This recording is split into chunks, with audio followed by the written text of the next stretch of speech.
Hello, everyone. Welcome back to my channel. I hope everyone is having a wonderful day. Before starting the video, please subscribe and keep watching for more detailed videos.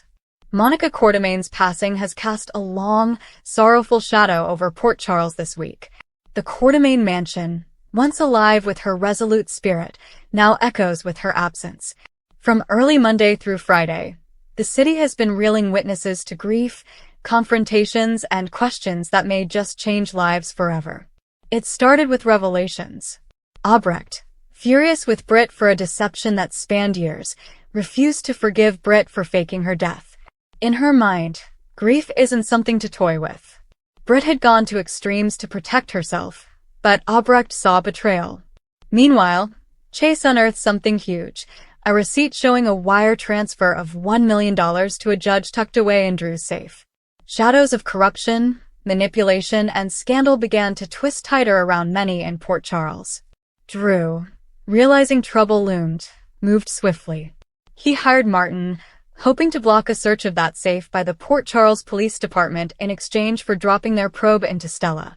A dangerous deal. But the law doesn't wait. ADA Turner notified Drew that the safe had already been accessed, rendering his move too late. Sonny, always in the crosshairs of messy power plays, thanked Brick both for planting the receipt in that very safe and for muddying belief in Drew's integrity. Sidwell, too, was caught in the game of lies. He confessed to Marco that the judge's death was his doing, that ratting out the plan to Drew had sealed the judge's doom. He warned Marco never to betray him. Threats, secrets, all tightening around Port Charles like a vice. Through all that political chaos, personal dramas erupted. Molly confided in Elizabeth about her father leaving town. Nina, secretly funding Rick to represent her interests, got uncovered by Willow. The hurt isn't just about betrayal. It's about agency. Nina's attempt to control outcomes, Willow's perception of her mother, it all exploded. It ripped open old wounds. At the Quartermain household, Willow brought Scout to Monica's traditional first day of school ritual, a ritual that now would be forever changed.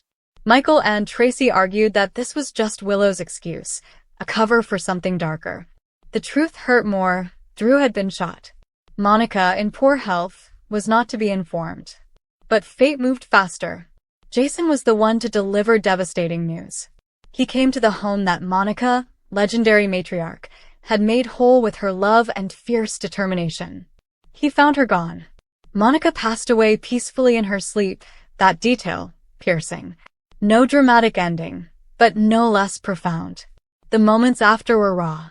Tracy was still waking up from disbelief when Jason told her, and the house felt empty.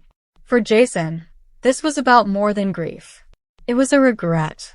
Memories long suppressed bubbled up. Moments missed. And Tracy, shocked, tried to steady herself, even as her heart was fracturing. By Thursday and Friday, the word had spread. Michael, Ned, Brooklyn, Danny, all those who loved her, all those who relied on her, came to grips with the knowledge that Monica was gone. Conversations punctuated by sobs, by silence. Stories recalled. Mistakes made. Love given, sometimes imperfectly, always deeply. Across town, other storylines kept spinning. Britt's return at the hospital. She asked for her old job. Portia and Terry offered her something, but it was lesser than what she expected. A desk job. A shadow of what was. But she accepted because in Port Charles, sometimes acclaim isn't what matters. Survival is. There was also Outback the dog. Her disappearance haunted Cody and Gio. Flyers posted and hopes soared. Later, Outback was found at Cody's stable, snacking safe. A small joy amid heavy sorrow.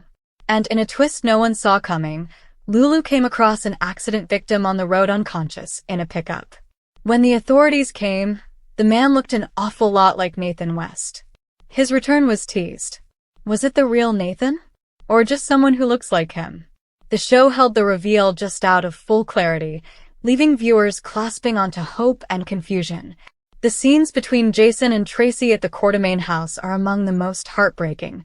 They spoke of Monica's legacy, the kindness, the stubbornness, the love that forced its way through every dark corner. Jason, looking back over his life, said things he never thought he'd say, that he wished he'd done better. that he wished he had loved more freely. Tracy, standing beside him, mourning her sister, bracing for a future in which Monica's voice is silent. Through all this, themes emerged: family, truth, what it means to leave a legacy. Monica's death isn't just the end of one story. It reverberates. It pushes people to decisions. Will Drew face justice for the judge's death? Will Britt find a place again? Will Nathan's return real or imagined bring healing? Or more pain? As Port Charles studies itself, one thing is clear: grief doesn't end with an episode. It lingers. And so does memory. Monica Quartermain's story has closed its final chapter in many ways. But its echoes will shape every character who loved her, challenged her, hurt her, and depended on her. Next week promises a farewell procession, stories revisited, and maybe some answers. Will Nathan truly be back, or will the mystery linger? Will Drew be held accountable? And how will Port Charles bridge the gap between what was and what will be without one of its heartbeats? Come back to our channel for all your updates. Thank you for watching. Please subscribe to my channel.